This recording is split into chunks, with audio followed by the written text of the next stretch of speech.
Hi, and welcome to Screens in Focus podcast, where we share and connect as we spotlight our favorite shows and movies.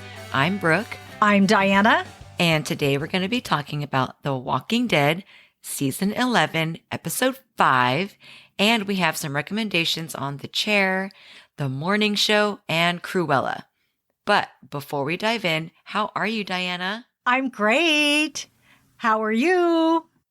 I'm so great too. Oh my gosh, I feel like I haven't spoken to you in so long. I know. I was feeling the same thing. So I'm so happy that we're seeing each other and we're podcasting together. And I know there's just been so much going on. So I'm so happy to be with you. I'm happy to be with you. Yay. So after this episode of The Walking Dead, I just felt like we learned so much, right? Yeah. You know, about the other group and our current group and what they're going through. And the intro to this episode was super suspenseful because it ended up being a dream. So I want to know, Diana, question of the day. Do you remember your scariest dream? Or what do you think your scariest dream would be? I think my scariest dreams are when I can't run or I can't talk. And I think I've woken myself up, or, you know, my husband has had to wake me up because I'm like trying so hard to talk and something is preventing me from talking. And I'm trying so hard to yell help. And I'm like yelling it, but it's not really coming out.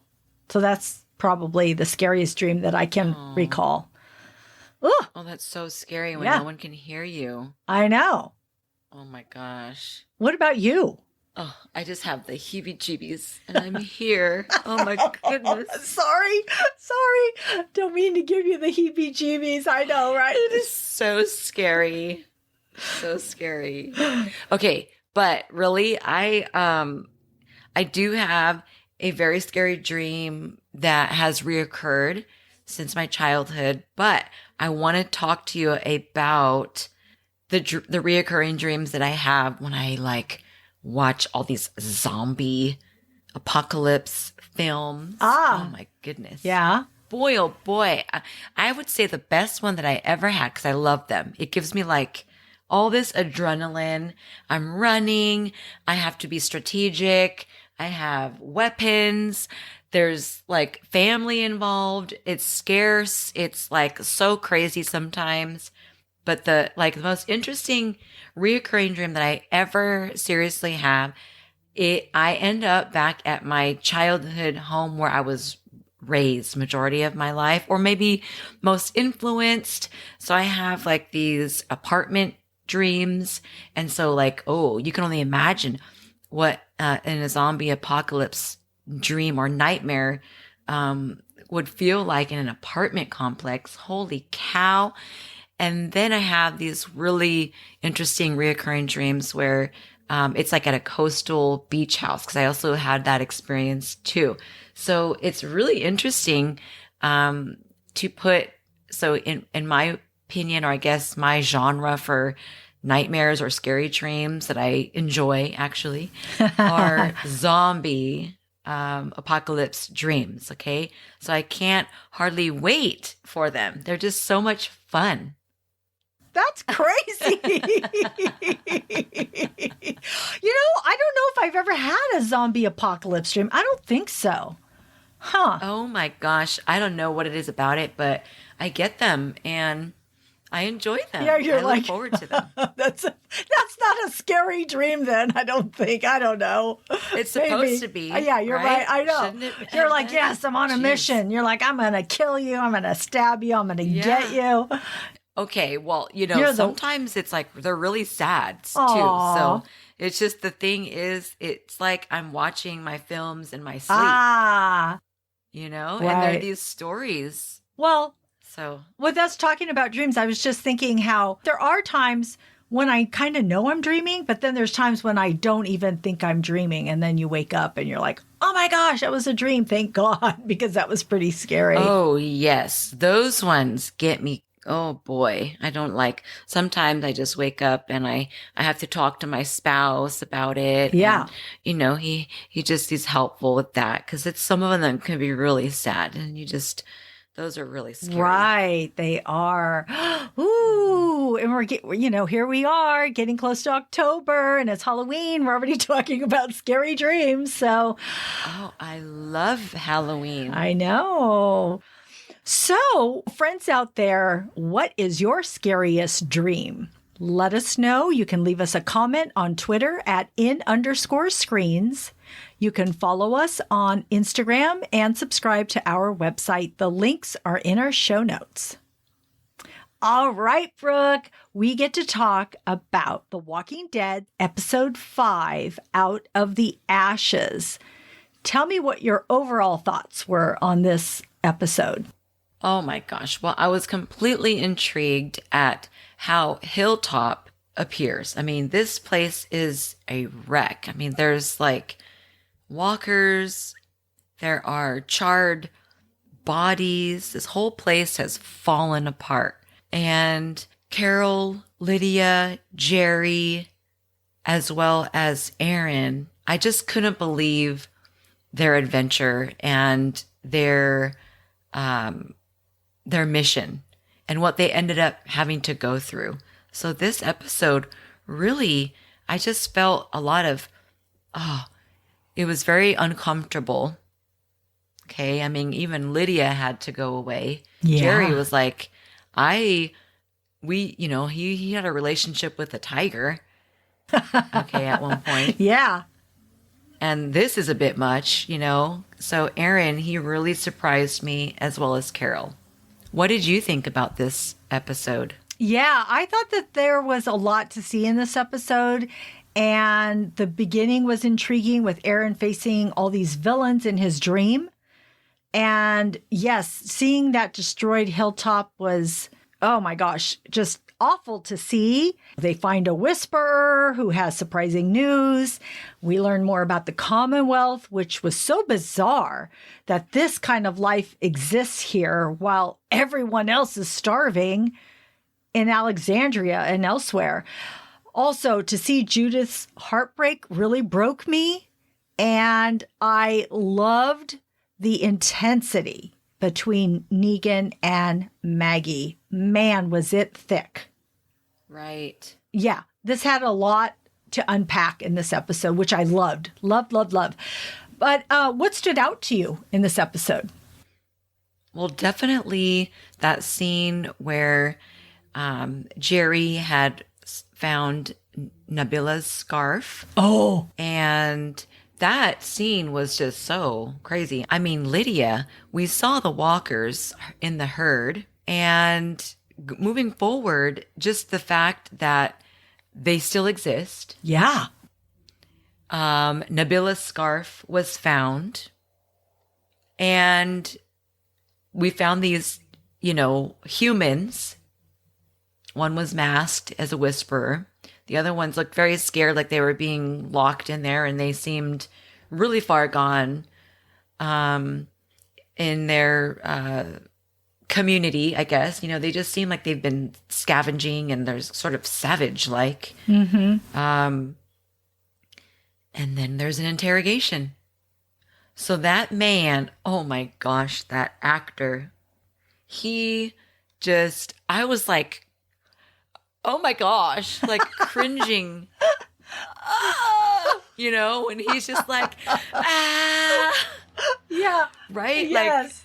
Like my facial expression, I was like, I just want to say that for our listeners that Brooke is acting it out physically. I can see her and she's cracking me up, but I love it. I love it. She's oh my gosh. Oh my goodness. Thank you for reenacting that. I love it. Hello. That actor is like, he's going to get a, that show where they would do contestants for screaming. Yeah. He is going to win. He was like so real. He was terrified. I can't imagine what it would have been like. Like, what if he lives in an apartment and I'm his like upstairs or downstairs neighbor and he's just screaming away every night. He'll have to like tell us like, hey, I'm working on a film, like I'm working on a part. I'm going to be freaking out God. every night. Yeah. Right? Yeah. Or whatever time of day. I'm going to be screaming my head off like I'm being tortured and captured. This guy, he was so believable. And I couldn't believe how far Aaron was so willing to go. This was so much gore. Uh-huh. I mean, to invite that walker on a leash to come and intimidate him and then eventually bite him. And then Aaron is like, deal with it. I know. It was, yeah. But if it weren't for Carol, she talked some sense into him and I couldn't believe it. So I want to talk about Carol. But first, I think you felt something about Judith in this episode. Yeah. Oh, wow. Little girl. Man, I know. I was thinking, what is with the kids taunting this walker? They're getting super up close, offering their arm. I'm like, stupid kids. I could not believe it.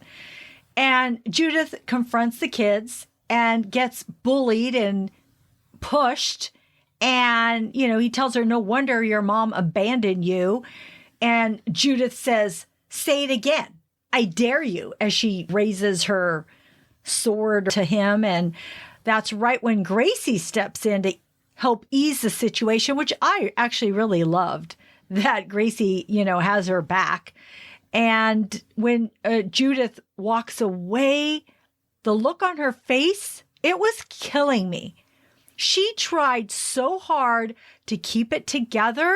I was thinking, this is amazing performance by this young lady. I just was like so amazed with her. And then later she finds Carl's wooden handprints broken apart and is totally devastated. And I cried with Judith. It really broke my heart for her because we all know the significance of the handprint and how much it means to her, how it represents Carl and Rick. I mean, her brother and her father. It just made me so emotional. And I think all of us Walking Dead fans really get that connection. I know I did. I was so devastatingly sad, and I was crying right along with her. And I love that Rosita sees all of this and consoles her with the perfect words and tells her that she's pretty good at fixing things. And I just thought it was a really good moment for the both of them. I really liked seeing them together. Wow. Oh, I felt so bad for Judith. Yeah, that handprint. I keep wanting to call it a blueprint, but it's the handprint. Yeah, that was really devastating to see that poor thing. I know. Oh, well, you know what? I really felt for Carol in this last episode because she's like helping Aaron, because Aaron, she's telling him, hey, whoa, you need to stop torturing this guy, right? Because if you don't want to go to that dark place. I know. Okay? I love that. She's like, I've been there. Trust me, I know. And she even brings up Henry. So then I'm thinking about her life, what it was like raising Henry. And she knows firsthand what the Whisperers are capable of. Aaron is telling her, oh, Gracie is starving because of these people we need to know. And Carol's like, yeah, I get it. They beheaded my son. Right. And many others. And Carol was at a really dark place. So she's able to help Aaron. And he then, he didn't really have much of a choice, right? They took those walkers out so that he couldn't do any more damage. And then that's when he gave that man the knife. But that guy, oh my gosh, that was incredible. That scene, that whole dynamic just really was exciting. Yeah. Because in the end, we found some intel on a certain someone. And we've been waiting I know, for that. I know. I loved it. Yeah. So, and then I know a lot of the blogs are talking about Negan and Maggie. I know. Tell me what you thought about that. Oh, the chemistry between those two, the intensity between them, that conversation they had, the shoving. I could just feel the tension and I just loved it. But I thought to myself, is she going to back down? But I appreciated that she didn't. And she shoves him. But I was worried that he could overpower her very easily. But you could see both of the wheels turning in their head. And I felt like someone was just about to react. And then that's when we saw Father Gabriel and Elijah break in through the door. And yeah, good thing, because I don't know what was going to happen if they didn't. But I also felt that Negan did show some restraint because he knows he can, of course, overpower Maggie, but he didn't. He didn't. So I love that he knows he can go there, but he's not doing it. So I really do appreciate that about him.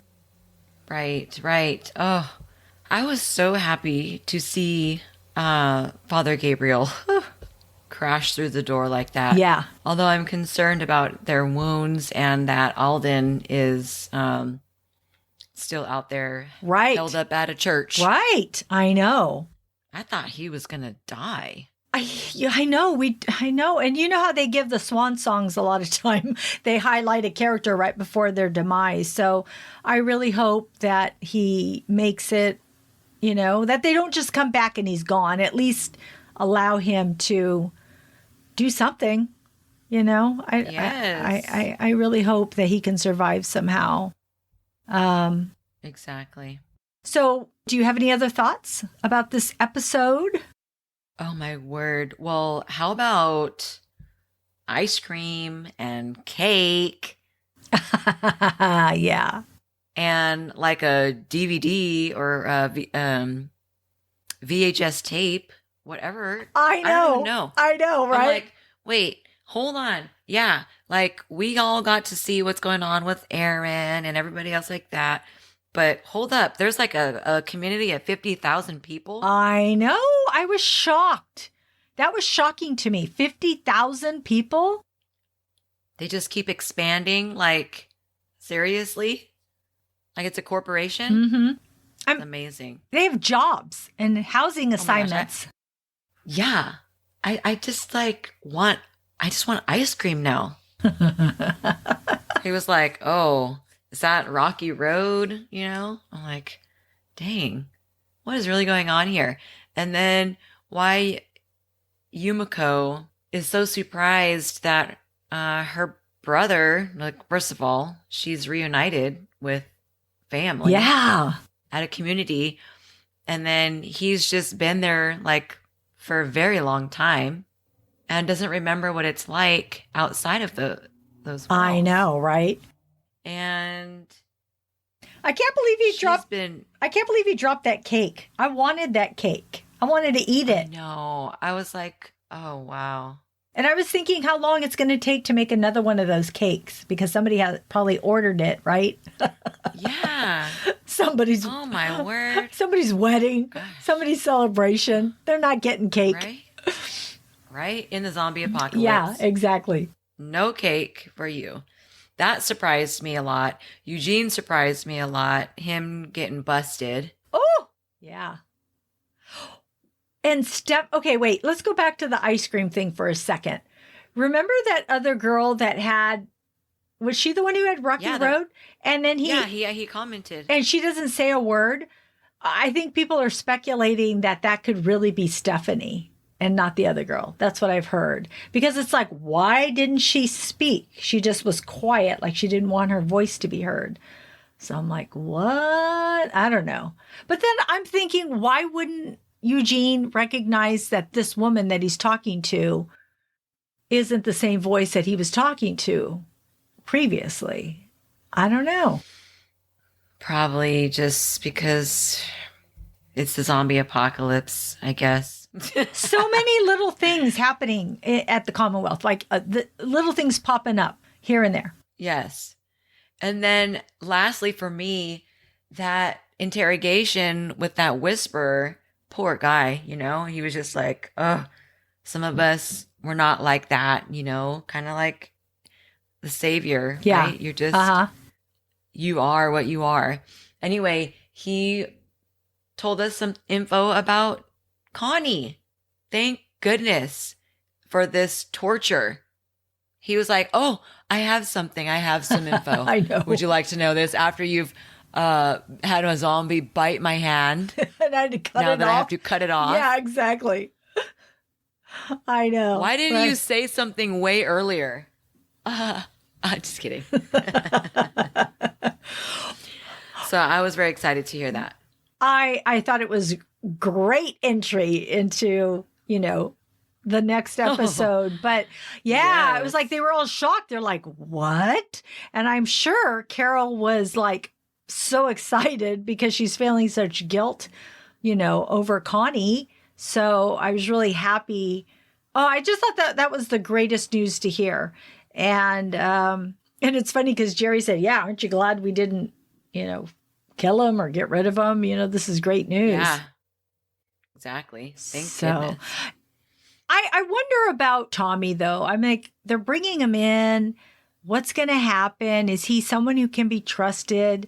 He was a surgeon. Now he bakes cakes, which is making him happy. So, do what makes you happy. But I'm just curious, just very curious. And this whole world is so bizarre to me. It's just so bizarre in an apocalypse. I can't fathom it for some reason. Yeah, there's a lot of information going on. Yeah. And oh my goodness, Princess. Oh, I love Princess. And I love when she's flirting with Mercer and just telling him all these things and his big eyelashes and everything to stall him from going to where Eugene and Stephanie are at because they are trying to radio Alexandria, which they do get through. And at least Eugene finds out from Rosita that the Whisperer War ended and that Alpha and Beta are dead. So that was good for Eugene to know, but he couldn't get any more out. And then they all get arrested. So, and then that was, very interesting. So we're just meeting new people, more people. So it's very interesting to see all these new characters from the comics coming to life here. So it's just very cool. Just so much to absorb. That was fun. I enjoyed that episode. Yeah, it was great. Okay, let's move on into, and the award goes to, I would like to know, Brooke, what was your favorite quote, character, or moment?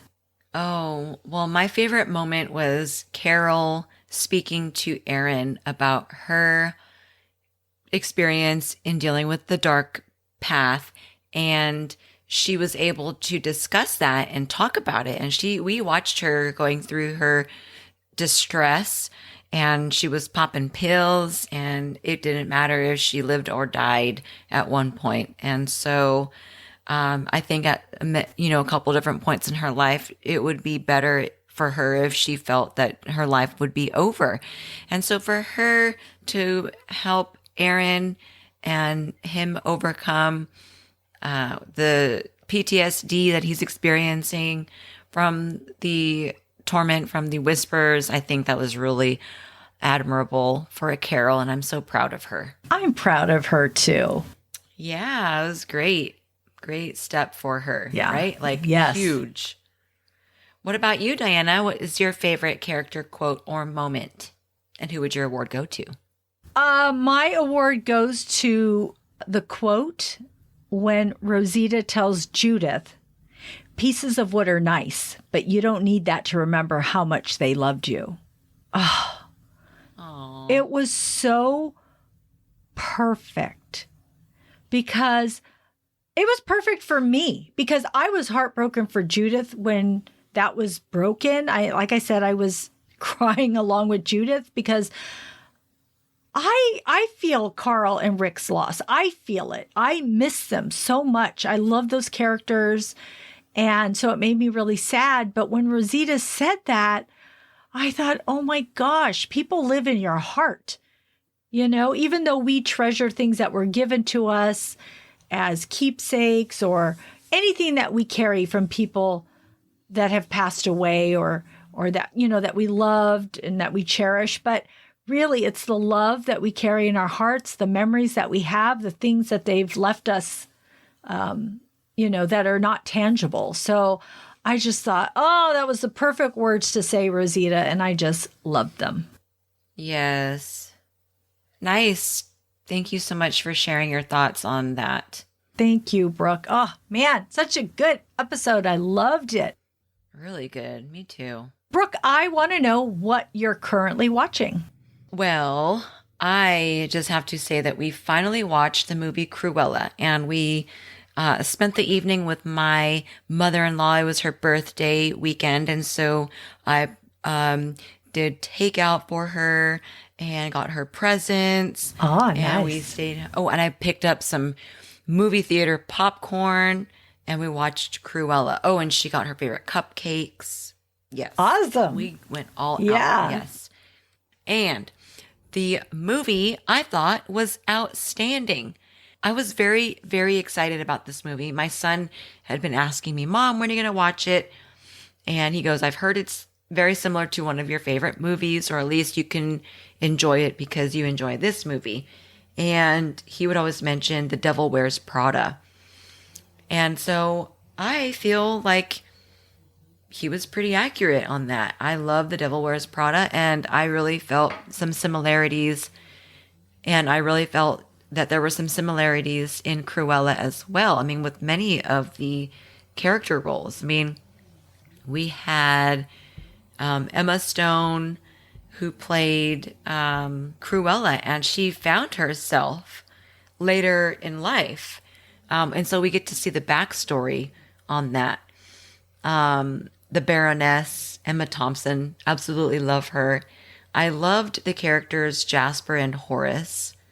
Those two, I just kept thinking of 101 Dalmatians and their animated characters. But Emma Thompson's character, wow, I couldn't believe how everything unraveled. That was a shock to me. And I didn't expect that, didn't see it coming at all. I didn't. I don't know. I just didn't see that.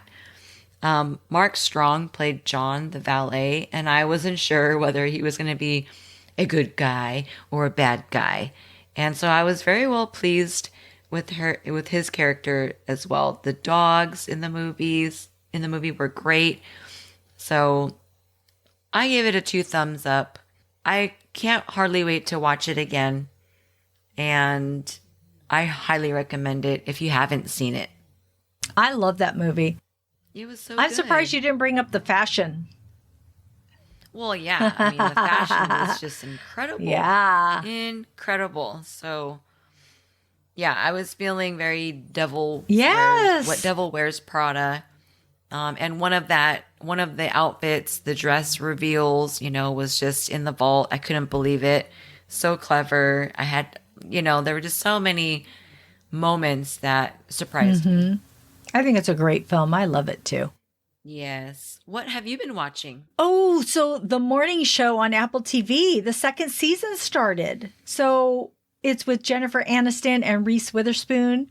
And it's an inside look at an early morning television show. And the first season dealt with the firing of Mitch Kessler, played by Steve Carell, due to sexual misconduct. And so here we are in the 2nd season, and it's dealing with the repercussions of a blow up that occurred at the end of the first season, and where everyone is at and how ratings have plummeted and they need to revive the show. And it's there's only been a couple of episodes out, but I am in it.